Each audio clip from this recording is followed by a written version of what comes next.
Thank you for all being here today. And as you know, this morning, Federal Judge Michael Bailson ruled that the Department of Justice cannot withhold from the City of Philadelphia its criminal justice grant under the Byrne JAG program for 2017 on account of the city's policies that seek to protect the confidential information of its immigrant population, in particular crime victims and witnesses.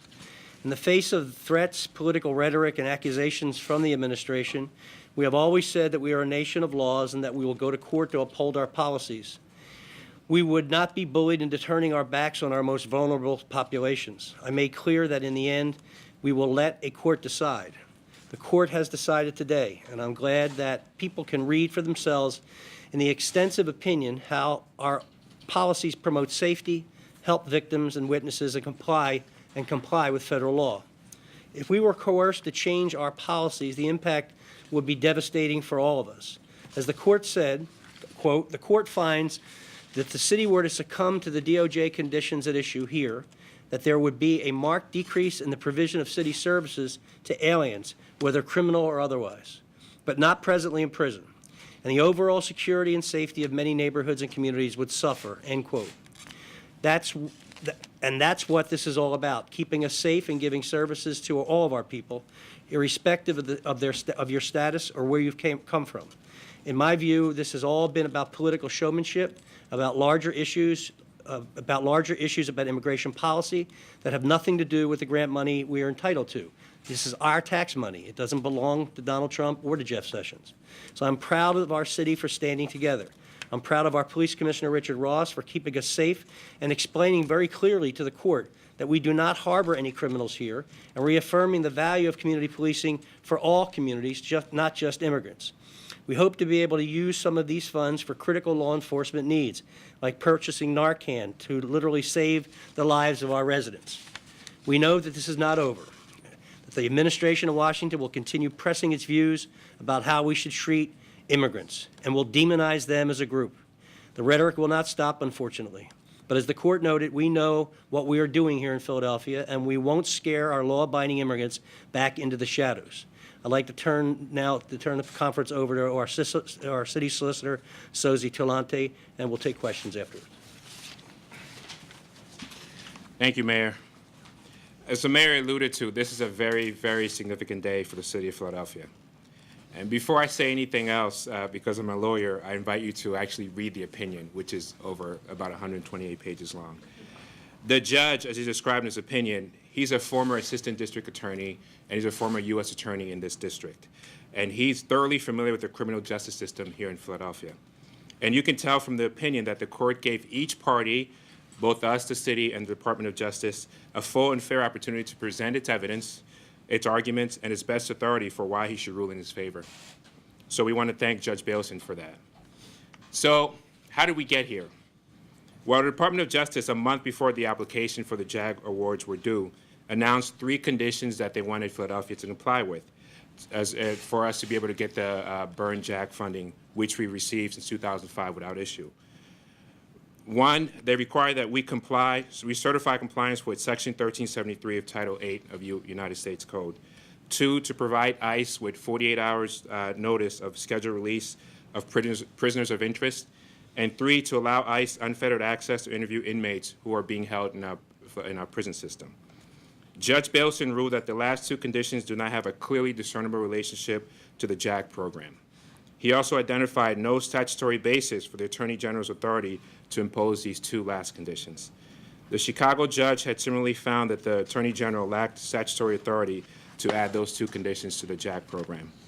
As to the first condition, compliance with Section 1373, Judge Bailson ruled that whether or not it can be attached to grant, the city is in substantial compliance with what this provision demands. And so the Department of Justice cannot withhold the city's congressionally authorized funding. Today's ruling is important because it is the first decision nationwide to decide in favor of a city on the Section 1373 issue. To date, 3 other challenges to the new DOJ conditions have been brought by Chicago, California, and San Francisco. Of those, only Philadelphia and Chicago saw preliminary injunctions. In the Chicago case, the judge ruled against Chicago on the Section 1373 issue, finding that DOJ could impose that condition. Here, Judge Bailson found that, 1, imposition of Section 1373 condition was arbitrary and capricious, 2, may present relatedness problems under the spending clause, and 3, and in any case, cannot be enforced upon Philadelphia to require that it disclose more about its undocumented population than it already does. Section 1373 is arguably the whole ballgame in the sanctuary city debate. This is the provision that the administration has most wanted to thrust upon cities since last year, including up through the presidential campaign. This is a provision that the administration wanted to have the cities comply with to get them to change their local policies that protect immigrants' confidential information. Today, Philadelphia won on that issue. The city will not have to change its policies protecting the confidential information regarding immigration status of victims, witnesses, and people seeking city services in order to retain its criminal justice funding from the local government. And we think it's important, again, the lawyer read all these opinions, to really hear, to see what Judge Bailson wrote on some of the critical issues we've been discussing. On page 45, for instance, he writes, quote, "The conditions that the Attorney General has placed on receipt of Byrne JAG grants have no relationship to successful police practice or the enforcement of criminal laws in the city. Arrest and prosecution of non-citizens who have committed crimes is an important part of law enforcement.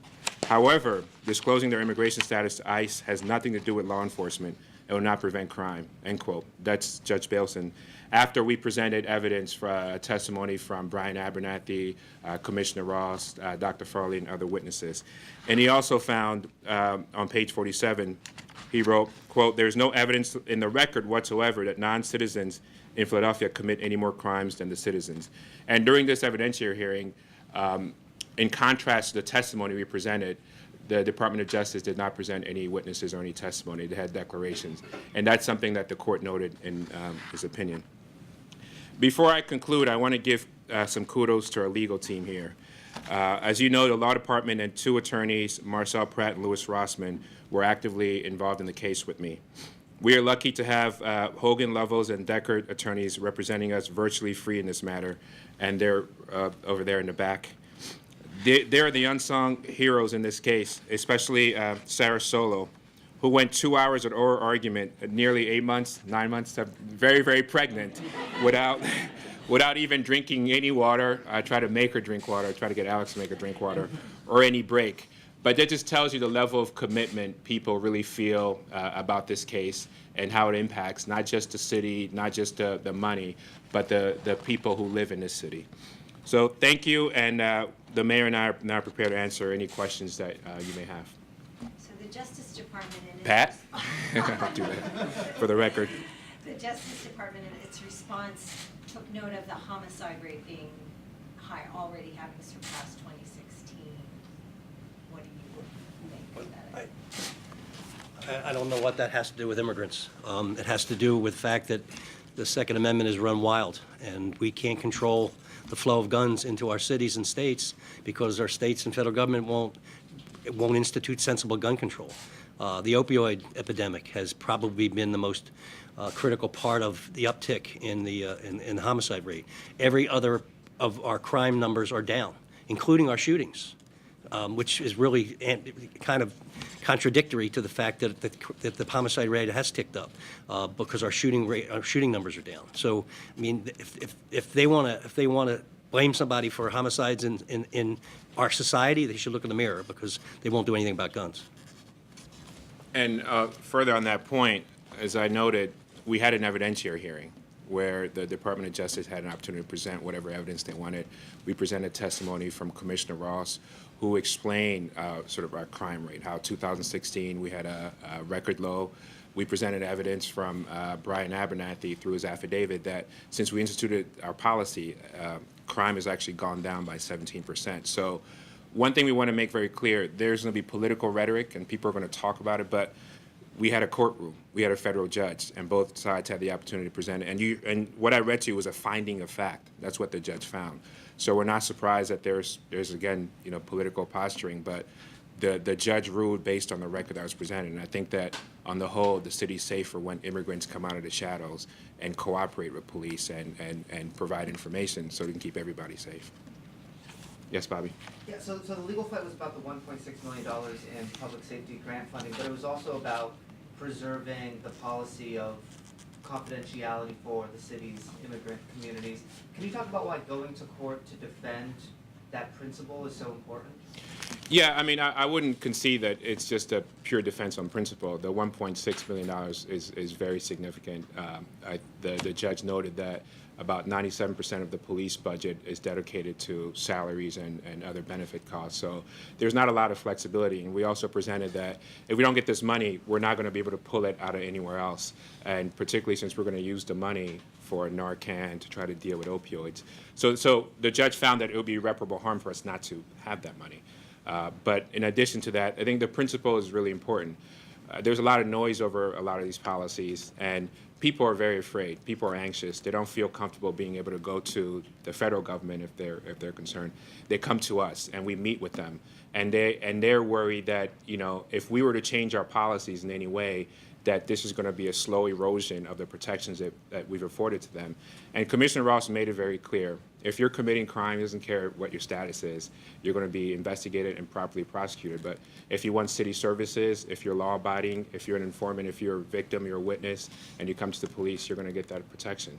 And I think the judge saw that. The judge saw that very clearly. And that's the evidence we presented.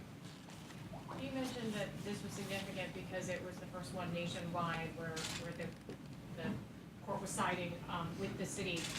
Why do you think that Philadelphia was able to be successful in that, whereas, like you mentioned, Chicago was not? We have better lawyers. I don't know. So, Ginny Gibson or Marcel Pratt. I think the reason is we're the first city that we've presented testimony. In other words, we really walked the court through, and some of you were there, to how our policies work, right? And we're able to remove some of the labels from the rhetoric. It's a sanctuary city. What does that mean? We're able to explain we cooperate with respect to people who are criminal suspects and things like that. But we're able to show that we can have our policies and also comply with federal law.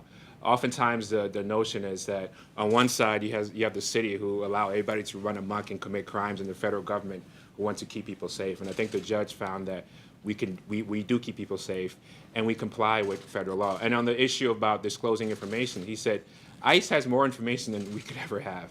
They have access to fingerprint data if anybody's arrested, NCIC, which is like, you know, criminal investigation information, so that they don't need that information from us. They have the information they need. That's why the judge said we comply, because we give them the information they need to perform what they need to perform. Yes. Yeah, could you talk about what this might mean going forward in terms of, you know, just like for other cities, whether this is going to be a bellwether for cities to follow your example, or like what does this mean? I can't predict what other cities will do. I think this is a national grant program, so the JAG grants, a formula grant that applies to multiple jurisdictions. I think obviously other cities will take interest. And particularly on the 1373 issue, there's some, and one thing you have to realize, and that's why we put on evidence, is that various cities' policies are different, right? So it's a factually based finding, but I think that, you know, I can't predict what DOJ will do with respect to whether they're appealed or anything like that, but I think we certainly have set a framework for how these cases ought to be litigated and how you can keep. And one thing I failed to mention is that we also invited multiple other cities to file amicus briefs. We had organizations like CLS and other organizations, HIAS, file amicus briefs to explain that this would impact their operations, that it would impact their ability of some of the people they serve to be able to come forward. So, but I don't know what other cities would do. Certainly, we're in communication with them, and they know they have the record as well. And so the legal battle's not completely over, right? Because the federal judge in Chicago enjoined 2 of the conditions. That's right. The 48-hour notice and also the unfettered access to jails. I think there was, the DOJ asked for a stay, which was rejected, but it's still being appealed to the circuit court. That's so right. If the circuit court reverses the district court's decision, then those 2 issues will become live again for Philadelphia, right? Yeah, but the judge essentially found that, you know, because there's a nationwide injunction, didn't find a need to issue another injunction, but made it very clear that it's available to us if things were to change to come back to court and seek an injunction. But there's the judge didn't find any reason to issue one now, but we've made a record, and the record's there, so we don't need to do much more and go back to the court. Is there any Yes. concern that this sort of tug of war and the discussion about it and all the talk about it may have done some damage to trust anyway. I know, Mayor, you were particularly concerned about the trust that immigrants have in police. Did all of this, just talking about it, do any damage to that trust? Well, I think what, coming out of the White House, what they talk about does damage every day in a number of different areas, not just in immigration. I think our folks and our advocates and the people they represent know that we have their back and that we care about them and that we're going to always stand up for them and treat them right, treat them like human beings. So I think, yeah, I mean, has this ICE and immigration whole debate nationally, has it hurt? It's hurt the country. It's hurt all of us. But we do our best in Philadelphia, and I know they do their best in other cities, to make sure that our immigrant population knows that we have them and that we're going to be there for them, and we're not going to lay down. And I believe most of this had to do with them telling us to do something, and we said no. And then a judge finally said we had a right to say no. And I think this is all is what it's about. It's not about substance. It's about what it looks like. We backed down Philadelphia or some other city from being a sanctuary city because me, Donald Trump, and Jeff Sessions told them to do that, and they complied. Well, that's why there's courts, because there's two different opinions, and the judge will be the final arbiter. I mean, if the judge had ruled against us, we would have complied with what the judge said because we follow the law. So, yeah, I think there's been damage done, but we try to mitigate the damage with the way we react to it. Anybody else? Okay, thank you. Good job.